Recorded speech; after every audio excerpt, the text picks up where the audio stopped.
There's a story in Greek mythology which is, in fact, the foundational story of Greek philosophy. Now, that, of course, matters because our civilization, the Western democracies, we are the cultural descendants of the Greeks. Our mode of thinking, our systems of government, our philosophies, they all come from the Greeks.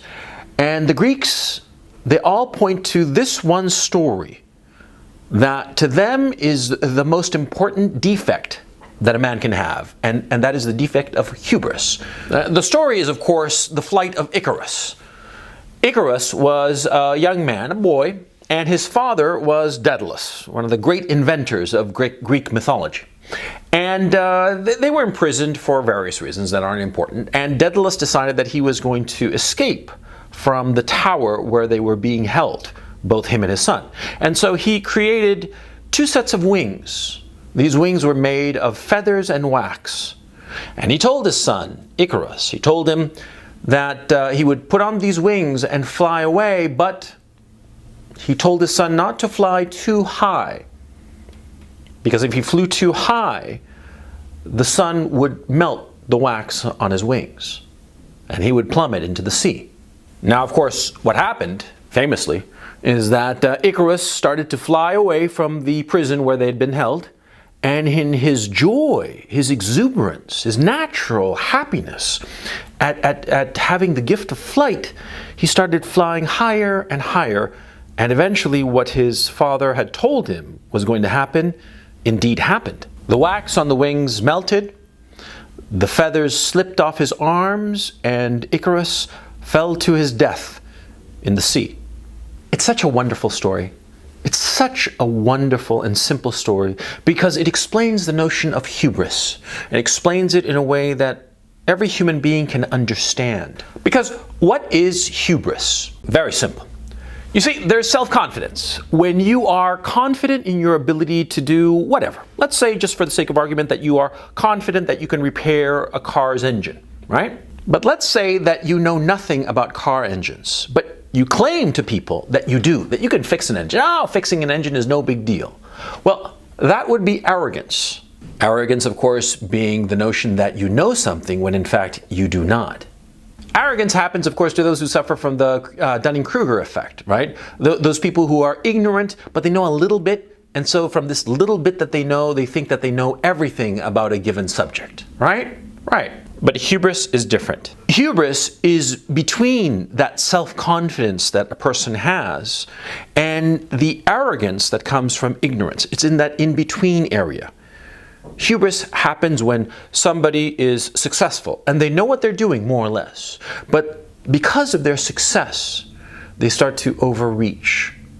They start to overreach, and as they overreach, they begin to fail. That, of course, is the point of Icarus's story. He thought that he could fly higher because he was flying after all. And he was flying, he was successfully flying. A wonderful and powerful thing. But in his exuberance, he lost sight of his limitations. And that was the point that the Greeks were trying to make. We human beings, we have limitations. And like that famous line from Clint Eastwood's movies, a man's got to know his limitations. If he doesn't, he will plummet to his death.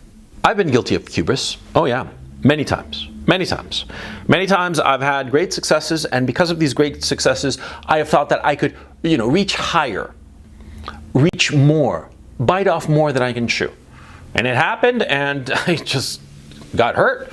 I got hurt, and in some cases, I lost everything I'd worked so hard to achieve. Because a lot of times when you sort of like reach a little bit more, a little bit farther, more than you can really grasp, you fall over, you tip over, you fall and plummet to your perdition. And see, that's the tricky part, see? Because we're always striving for more. We're always reaching. We reach a certain level and we're reaching for more, trying to just climb up. You see what I'm saying? We're always trying to climb up. But the tricky thing becomes, when is it that we're trying to climb up? And when is it we're falling into the trap of hubris? That's the real question. You see, when you succeed, of course, you succeed, you get to a certain level. And once you're at that level, you, of course, want more. It's a natural thing in a man to desire more, to desire to elevate himself even further. It's perfectly natural and normal. But the issue becomes, when is it that you are elevating yourself, just taking one more step up the ladder, and when is it that you're flying over nothing but air and your wings are melting? I wish I could give you a formula. I wish I could say, you know, if this happens or that happens, then you know that you're falling into hubris. I wish I could say that, because it would make it easy, you know? It would make it very, very simple. But the fact of the matter is, you can never tell when you are falling into the trap of hubris or when you are genuinely climbing up and you can make that next ladder. There's no simple formula to distinguish between these two. And better men than you and I will ever be have fallen into the trap of hubris, even though they thought they were trying to just rise up just one more step. You see what I'm saying? You see how dangerous it is? Because you must rise up. You must always be striving for more. Because if you try to maintain your position, if you try to stay at that level, you'll decay. It's inevitable. And this world is dominated and controlled by entropy. And so if you just try to stay in one place, you will inevitably sink. We are living in a world of quicksand. The entire earth is covered in quicksand. You stand still and you will sink. So how do you do this? I mean, what's a guy going to do? How do you distinguish between, climbing up, improving yourself, and not falling into the trap of hubris? I, myself, have found that friends are the solution. Not best friends. Not those besties that you go out and you drink with and you have a good time with. Not those guys, no. I'm thinking of the original Greek definition of a friend. That is, the definition of two men whose minds intersect, who are thinking about the same thing. It doesn't mean that you even have to like the son of a bitch. A lot of times you're going to find that the people who will give you the best advice are the people who you don't particularly care for, or even like, or even want to hang out with. But they can give you the best advice, the advice that will help you. Recently, I had a conversation with a man. It doesn't matter who he was. He's a man that I had thought one thing about. And what I had thought about him was fundamentally accurate. I didn't think that highly of the man.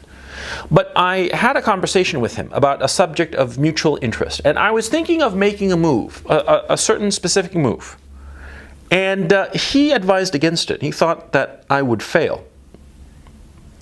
And the more I thought about his words, the more I realized he was dead right. I would fail. Because you see, I'd had a certain degree of success. I'd risen up in the ladder, in the hierarchy, on the pyramid. I'd risen up a level. And I thought I could go for an even higher level. But this man, whom I did not care for that much, and who I find questionable and objectionable on certain aspects, he gave me incredibly good advice. And he helped me discover that I was falling into the trap of hubris. He helped me see, by showing me his point of view, and me, of course, being open to hearing him. He showed me the world through his eyes and his judgment. He showed me that what I was planning to do would lead to my ruin, that I would fail, that I would fall like Icarus. And that was truly valuable, and that was a truly valuable thing that he did for me. But the key, of course, was that I listened to him. See? And that's another thing about hubris. See, guys who have fallen into the trap of hubris often don't listen to others. They don't listen to the feedback. Because, of course, the crowd says bullshit. The crowd of people, they jabber and this, that, the other, and they tell you contradictory things. I'm talking about listening to somebody, one man, who knows what he's talking about. Listening to that man, listening to what he has to say, and seeing the world through his eyes. There's that expression, great minds think alike. It's very true. A lot of times I hear that somebody else has said the same things that I've said on my videos. I've never watched that man's content. This guy here, that guy over there. I haven't watched their content, but they agree and say more or less the same things that I agree with. And yeah, it's not that they're great minds and so am I. I wish I could say that. No, what it is that, see, we're all seeing reality the same way because that's how reality is. And so the guy over there, the guy over here, and myself, we all agree independent of one another because the truth is always the same. And that's why you want the advice of a friend. Because a lot of times when you're in the middle of your climb, when you're reaching up for more, when you're trying to get to that next level, you're blind. It's not that you can't see the forest for the trees. No, what happens is that, see, you're so hell-bent on your climb that you can't step back and see the whole panoply. You see what I'm saying? But a man, a potential friend who is outside it, and he sees it the way you would see it if you were standing outside. His judgment, his vision, he's the guy you want to talk to, and you want to look through his eyes at the world. Because he will be able to give you good advice, and he will be able to help you figure out if you are truly reaching for more, reaching for something new that you can attain, or if you're falling for the trap of hubris. That's another reason that friends are so important. Because they can help you escape the trap of hubris. And so you have to listen to those guys who are telling you things that you don't want to hear. You have to listen to them. They're the most important people. The ones who tell you things that you do not want to hear, but were you in their shoes, you'd be saying too. You see what I'm saying? You have to find those men. And sometimes you're lucky and they are your best friends, the guys you've known since kindergarten and they're with you your whole life. And you're lucky if that's the case. But a lot of other times it's just going to be some random guy, some random dude that you never expected would give you a wise vision as to what's going on. Men, great men, fall for the trap of hubris because of a lack of humility. Because they have a success, and because of this success they think, I know better. I know better. I know what I'm doing. No. You never know what you're doing. You're lucky if you catch just glimpses of the truth. You have to be humble. And sometimes you're striving for something and you cannot see that you will never reach it. And that's why you need these people around you, friends, true friends, to tell you the truth. That's not to say that some of these friends can't be wrong. And a lot of times when you're trying for something very daring, you're going to hear a lot of naysayers. And again, this is where you have to just use your judgment, your best instincts. This is where you're going to be a little bit blind, okay? I mean, that's a sad fact of life. That's life. I mean, if life were easy, if it were just an algorithm, yeah, then we wouldn't have to have these conversations. But the fact of the matter is sometimes your friends will tell you, don't do this, but in fact, you can reach it. And other times your friends will say, don't do this, and in fact you won't reach it. And you'll never know. And it's just so, I mean, I wish I could give you an answer, a simple answer, when to listen to your friends and when to not listen to them. When you can achieve something and when you cannot.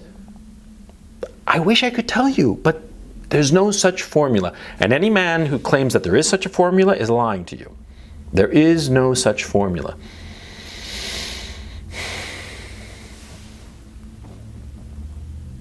I think I'm going to end here because, I mean, it's a difficult thing. It's an issue of judgment and luck.